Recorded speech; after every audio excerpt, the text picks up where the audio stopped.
with the first game, the mantra was always like, if you don't love Ellie, like she's part of your family, this game fails. That was a challenge. And with this game, the mantra has always been, if people don't like Abby, if people don't get Abby, this game fails. It won't work for them.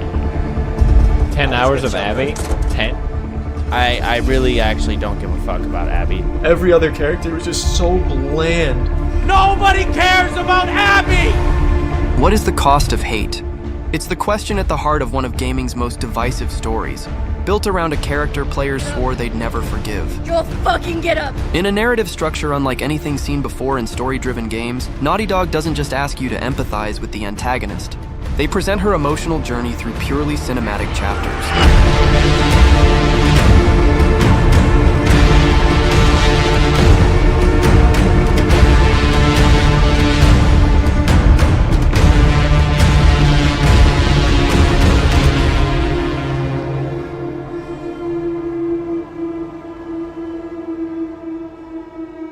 Favorite moment from a game, don't tell me I'd be better off with someone else, because the truth is I would just be more scared. That moment where Ellie reveals herself. Games just hadn't done things like that before. The first game was a masterpiece of portraying a fragile bond between a girl who had lost everything and a man who couldn't bear to lose again. So when the sequel arrived 7 years later, it felt poised to build on that, to offer closure for what had unfolded in the first game. Please don't shoot. Joel, please get up! Until this happened.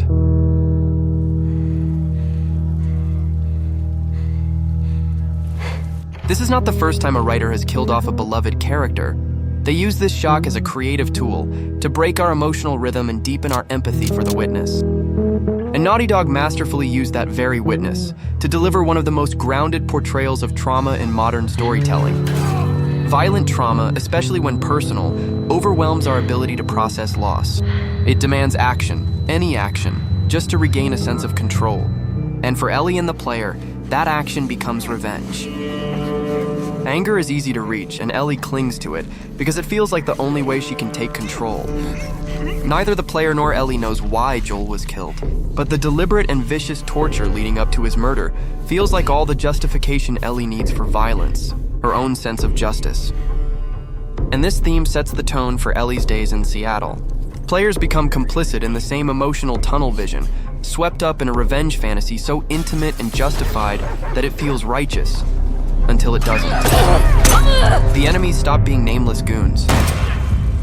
The environments grow darker, the spaces more claustrophobic, in a way mirroring Ellie's own unraveling. Well, you're a burden now, aren't you? We begin to see an Ellie addicted to this pursuit, slowly slipping away from herself. He can take care of himself. Jesus Christ. The best way to help Tommy is to go after Abby.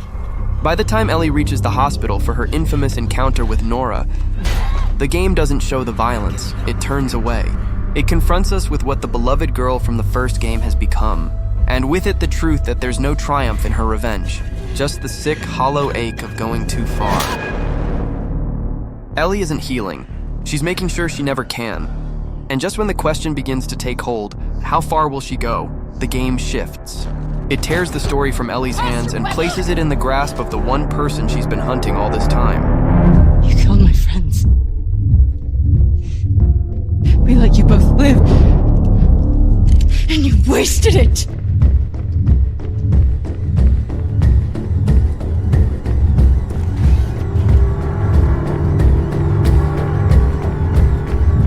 It isn't until deep into the game that Abby's motive to murder Joel is revealed. No!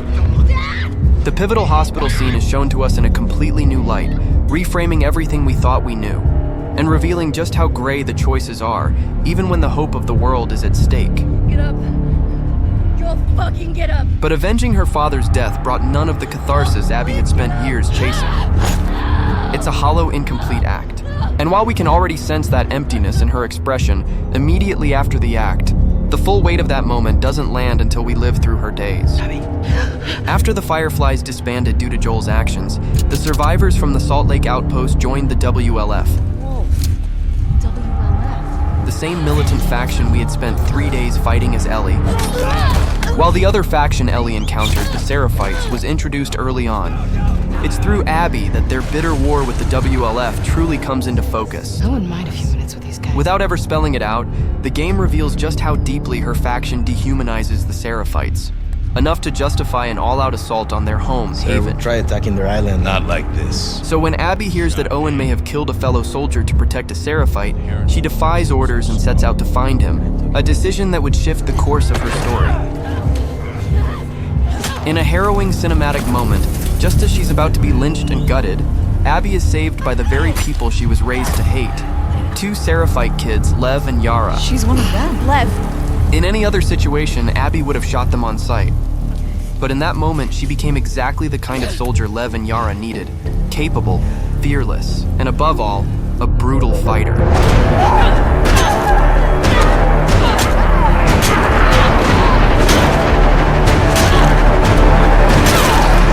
It is here, for the first time stripped of ranged weapons, that the game showcases Abby's true strength.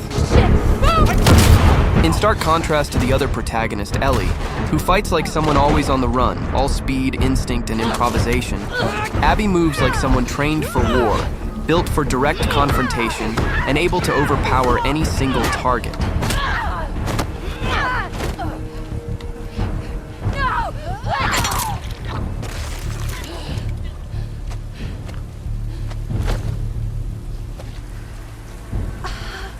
My arm.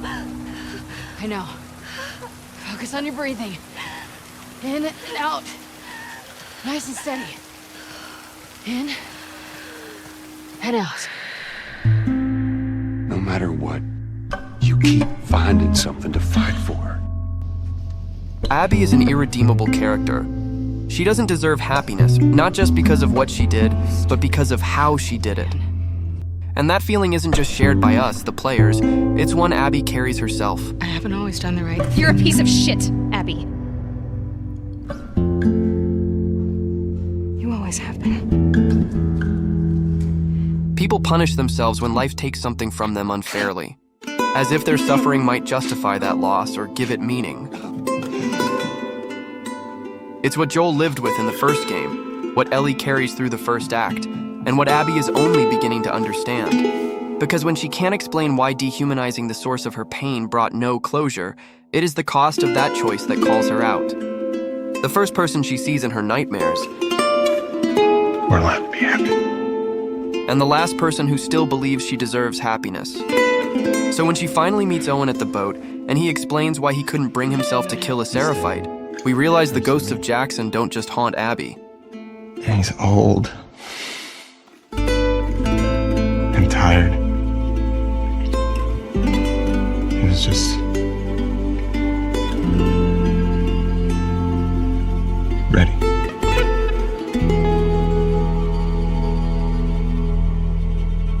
Try to go find the people that killed my family. Killing Joel didn't quiet her ghosts. If anything, it made them louder. And that night, she has the same nightmare. Only this time it wasn't what happened, but what was about to. And for once, she had the power to change it. Those fucking kids. You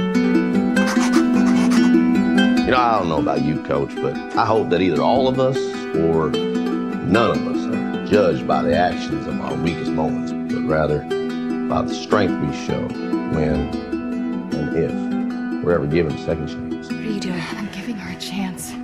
Abby remains one of the most widely hated characters in gaming, largely because of when in her life she's introduced to the player. While most conflicted characters we've played experience a fall from grace, Naughty Dog's writing forces us to engage with Abby's story after the crime. And in doing so, we witness one of the greatest trials a person can face, the struggle to overcome their guilt. Make me a list.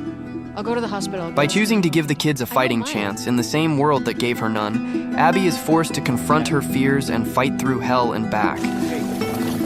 Eyes on me. Even before we saw the ruthless, fearless version of her, the game had revealed her greatest vulnerability, a fear of heights. It's gonna be okay. Eyes on me. And it's in the level the descent that she faces it head on, almost like a metaphorical boss. In a brilliantly designed sequence that lets her vulnerability break through via her bond with Lev, we guide her across the towering heights of Seattle, which are slowly revealed to us as we climb higher. Abby! Hold on! Hold me up! In a perfect allegory to Dante's literary descent through the circles of hell, Abby must descend through a hellish hotel, facing clickers, stalkers, shamblers, and a bloater. And at the literal abyss, the hospital, the birthplace of her trauma, waits the devil incarnate. We have already played through this same WLF hospital before, when it felt like a battlefield. But now as Abby, we see many of our supposed victims still alive, and one thing becomes clear. Ellie hasn't arrived yet.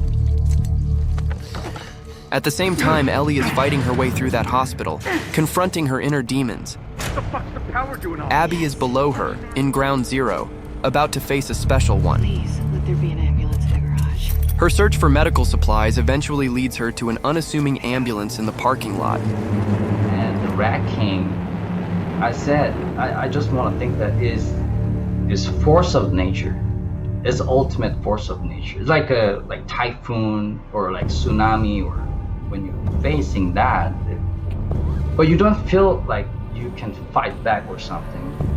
First of all, you can't kill right away. You have to run away, right? You have to run away in the hallway crazy. Otherwise, they just grab you and you do one kill.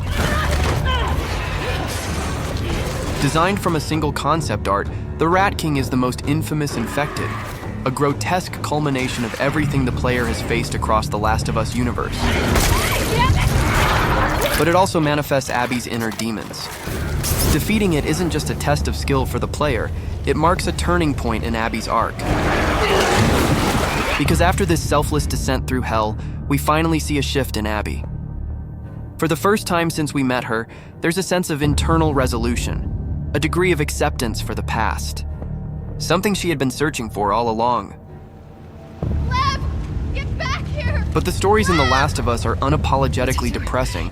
There is never a true escape. His mom. On her third day, Abby faces her final test, as she and Yara set out to find Lev, who's returned to his home island in search of their mother.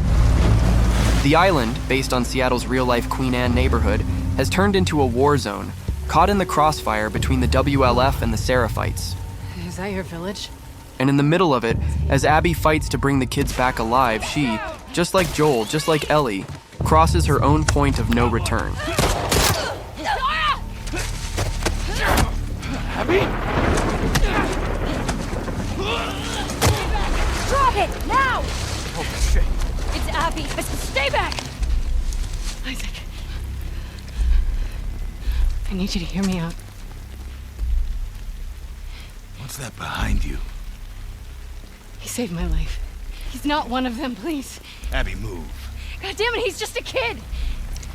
You have 3 seconds to get away from that scar. 1. You really gonna shoot me? 2. I'm not fucking moving.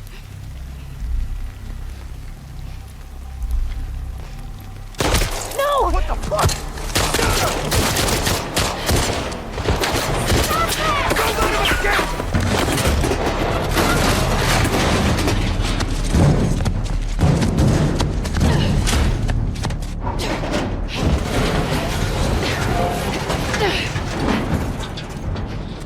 Look, we need to move. She's gone. Oh my god, she's gone. Come on. Those were your fucking people. You're my people. How is it that you're never scared? I'm scared of ending up alone. The world of The Last of Us offers no guarantees, no inherent purpose beyond the next breath. Yet in this brutal void, characters with vastly different paths all stumble upon the same profound truth, the essential human need for connection. To endure the choices they make in a world where mercy is punished and cruelty is often the cost of survival. Abby's story feels adrift because it is. Her arc begins where most stories end, with revenge completed. Joel is dead, and the purpose that once consumed her has left behind nothing. And in protecting Lev, we see her hold on to the only real connection left in her life. Where are the boats? A fragile human connection that cuts through the violence she's come to accept as normal. Hang on, we're going through! That connection is what makes Abby suffer. She risks everything for Lev, not because it's noble, but because it's the only thing left that feels real. And this test of faith is captured in the most cinematic moment in the entire series. Damn you! With Haven burning behind her, Abby is forced to take a final stand. against the Seraphites, against her own people, against the life she once knew, not for revenge, not for survival, but for a person. And that's what makes Naughty Dog's narrative design so powerful. Instead of presenting good versus evil, they explore the gray spaces where people act out of grief, guilt, and the desperate need to matter to someone. That parallel between stories is woven throughout Abby's arc. Her selfless pursuit stands in contrast to the obsessed path of our equally beloved characters from Jackson, mirroring the boss levels of the first game in unexpected ways. Sign there, red one. Try hitting it. Good way to draw them out of wherever they're hiding. What the fuck is he doing? Luring them to us. The sniper you fight in Seattle turns out to be Tommy. Go, go! The final monster you stalk through the shadows isn't David anymore. It's Ellie. The roles have reversed. The heroes have become threats, and the villains people. So it makes sense that after 10 to 15 hours of playing through Abby's emotionally draining arc, the game still turns our attention back to Ellie, asking us to feel for the primary protagonist, who is still struggling to overcome her depression. I don't sleep. I don't eat. And we watch as the ones Abby failed to kill will inadvertently save her life, as Ellie tries to find closure in a much too familiar path. Because after all, this story has always been hers. This tragic story, stretched across 2 games, has shown us moments of unconditional love just as often as it's shown us acts of unprovoked cruelty. Ellie and Abby's final fight is a testament to that. It's mentally hard to root for either, and Ellie's choice to spare Abby ends her journey of revenge, breaking the cycle of violence. It's an ending debated and dissected endlessly because it forces us to confront a larger question. Why do we play video games? For most of us, they began as entertainment, a form of escape, something books and films had always offered us long before we ever picked up a controller. But somewhere along the way, this particular medium outgrew that label. It started telling stories and letting us walk as people we may never become, in worlds we'll never live in. Without realizing it, we carry their burdens, teaching us that failure isn't the end, and that their choices and reasons are just as human as ours. And somewhere in that journey, we realize we're no longer just playing a video game. We're living someone else's life, mirroring their own emotions, their bonds, their regrets. And like all great art, its appreciation is subjective. Because art doesn't owe us simplicity. It only asks us to sit with the complexity of being human. I'm afraid. And sometimes, the stories that divide us the most are the ones honest enough to challenge what stories should be. And that fact alone doesn't stop them from being a masterpiece. The Game of the Year award goes to The Last of Us Part 2.